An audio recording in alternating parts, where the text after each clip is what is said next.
ఇప్పుడు కోర్టులు ఇచ్చిన ఆదేశాల ప్రకారంగానే చర్యలు తీసుకోబడుతున్నాయి. ఈయన సిపిఆర్ఓ అంట, మరి ఇంతకు ముందేమి చీఫ్ పబ్లిక్ రిలేషన్ ఆఫీసర్. మరి అదే chief public relation officer to CM Jaganmohan Reddy. అదే అంటున్నా, మరి ఆ రకమైన డ్యూటీ చేయాల్సింది పోయి ఇవేం పబ్లిక్ రిలేషన్స్ అర్థం కావడం లేదు. మరి గతంలో నేనైతే పెద్దగా ఏం వినలేదు. ఎక్కువగా కూడా సజ్జల భార్గవ రెడ్డి గారు వాళ్ళ పేర్లు వినపడతా ఉండేవి, సోషల్ మీడియా ఇన్ఛార్జీలు అని చెప్పేసి అవన్నీ కూడా. సరే, ఓకే, మీరు అనేకమైన స్టాఫ్ ఉంటారు, మరి ఆయనకి ఇచ్చిన డ్యూటీ ఏంటి, ఆయన చేసేది ఏంటి? సరే, అది గతంలో ఇదో ఉండొచ్చు, ఇప్పుడు కూడా ఏదో ఒక పదవి ఉండే ఉంటుంది కదా. మరి అంత మంచి పదవులు అలంకరించినప్పుడు మరి శృతి మించితే ఇంకోటి వాతావరణం కూడా చూసుకోవాలి. గతంలో కోర్టులు కొంత వెసులుబాటు ఇచ్చినాయి. చిన్న చిన్న వాటికి అరెస్టులు ఎలా చేస్తారు, భావ ప్రకటన స్వేచ్ఛలు ఉండవా, విమర్శనాత్మకంగా ఉంటాయి, ఒకసారి తీవ్రంగా కూడా ఉంటాయి అని చెప్పేసి అన్న కోర్టులే ఈ మధ్యకాలంలో మీరు చర్యలు తీసుకోవడంలో విఫలమవుతున్నారు అని అంటమే కాదు, ఏదో ఇక్కడ హైకోర్టు అంటాం కాదు, సుప్రీంకోర్టు కూడా అదే భావనలోకి వచ్చింది. కాబట్టి ఈరోజు బెయిల్ తిరస్కరించింది, రిమాండ్ అదుపులో తీసుకుని అరెస్ట్ చేశారు. ఏమంటారు సురేష్ గారు?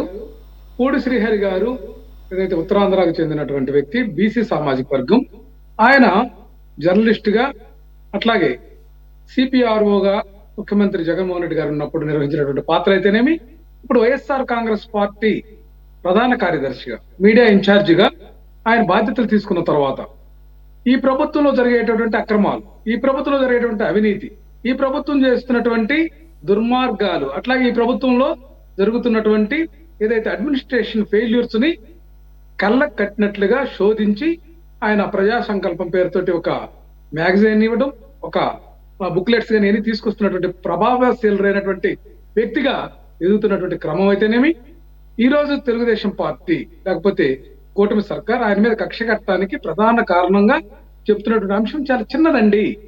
వీళ్ళు చెప్తున్నటువంటి ఏదో ఒక ఇది పోస్టింగ్ పెడితే అది కుప్పంలో ఉన్నటువంటి వ్యక్తికి బాధ కలిగించిందని, అక్కడ ఎవరు కుప్పంలో వ్యక్తి రీపోస్ట్ చేశాడని, అది పూడి శ్రీహరి గారి ద్వారా నాకు వచ్చింది అనేటువంటి వేక్ గా చెప్పినటువంటి అంశం మీద ఈ విధంగా కేసులు నమోదు చేశారంటే వీళ్ళకి ఇంకా కూడా బుద్ధి రాలేదు ప్రభుత్వానికి. నేనేమన్నానంటే ఆర్టికల్ 19 వైలేషన్ అవుతా ఉంది, 21 వైలేషన్ అవుతా ఉంది.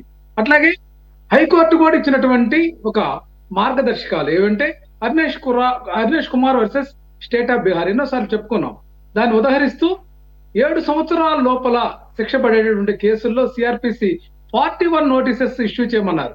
ఈ రోజు బెంగళూరులో అరెస్ట్ చేసేటప్పుడు వాళ్ళ బ్రదర్ కూడా చెప్తా ఉన్నాడు, రాహుల్ గారు, ఎటువంటి నోటీస్ ఇవ్వకుండా అక్రమంగా ఏదో బందీగా పట్టుకెళ్ళినట్టుగా దుర్మార్గంగా పట్టుకెళ్తున్నారు. పూడి శ్రీహరి అంటే ఒక జర్నలిజం నుంచి వచ్చినటువంటి వ్యక్తి, ఒక విలువలతో కూడినటువంటి వ్యక్తి, ఒక మాట కూడా నైజం కూడా చాలా స్పష్టంగా ఉండేటువంటి వ్యక్తిని ఈ విధంగా హింసిస్తే అసలు ఈ రాద్ధాంతం ఏంటి, ఈ దాష్టీకం ఏంటంటే, పూడి శ్రీహరి గతంలో సిపిఆర్ఓగా పనిచేశారు కాబట్టి జగన్మోహన్ రెడ్డి గారికి ఇప్పుడు మీడియా ఇన్ఛార్జ్ గా ఏదైతే వైఎస్ఆర్సీపీకి ఉన్నారు కాబట్టి ఆయన నుంచి బెదిరించి, ఆయన నుంచి కొంత సమాచారం బెదరగొట్టి లాక్కోవాలని చెప్పేసి ఆయన్ని తీసుకుని పోతున్నటువంటి ఉద్దేశం తప్పితే, అంటే ఎంత భయపడుతుంది ఈ ప్రభుత్వం అనే దానికి ఉదాహరణే పూడి శ్రీహరి గారి అక్రమ అరెస్ట్ అండి. దీన్ని ఖచ్చితంగా ప్రజా సంఘాలు కానీ, జర్నలిస్టులు కానీ, మేధావులు కానీ, విద్యావంతులు కానీ పూర్తిగా తీవ్రంగా ఖండిస్తున్నటువంటి అంశం.